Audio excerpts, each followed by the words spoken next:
सोलापूर कृषी उत्पन्न बाजार समितीच्या निवडणुकीत ट्विस्ट पाहायला मिळतोय। भाजप काँग्रेस नेत्यांचे एकत्रित पॅनल दिसतंय। भाजपच्या सचिन कल्याण शेट्टींना काँग्रेसचा पाठिंबा आहे। सुभाष देशमुख पुन्हा स्वतंत्र लढण्याची शक्यता वर्तवली जाते। बाजार समितीच्या निवडणुकीत सगळ्या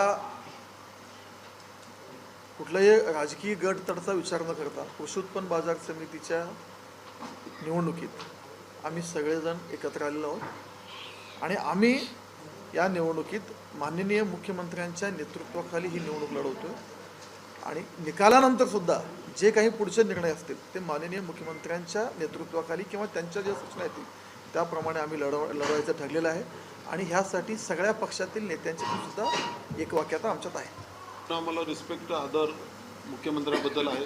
आम्ही गेलो त्यांच्याशी, त्यांनी म्हणलं चांगली संस्था आहे, निवडणूक लावून आपण भांडण्यापेक्षाही चांगल्या पद्धतीनं आपण चालूया आणि एकत्र या, जागेचा तिढा काय खूप महत्त्वाचा नाही, आपण ते बसून विषय संपू आणि हे आम्हाला सगळ्याला मान्य झालं म्हणून आम्ही निर्णय घेतला की काल संध्याकाळी निर्णय घेतला, आज सकाळी परत आमची बैठक झाली, एकमत झालं जागा वाटपाचं आपण 16 तारखेला सकाळी बघू आणि नंतर आपण जे काय आहे ते आपण सगळे एकत्र लढू आणि प्रेस घेऊन लोकांपर्यंत सांगू, लोकांमध्ये कार्यकर्त्यांमध्ये मतदारांमध्ये संभ्रम नको आम्ही ही प्रेस घेतली।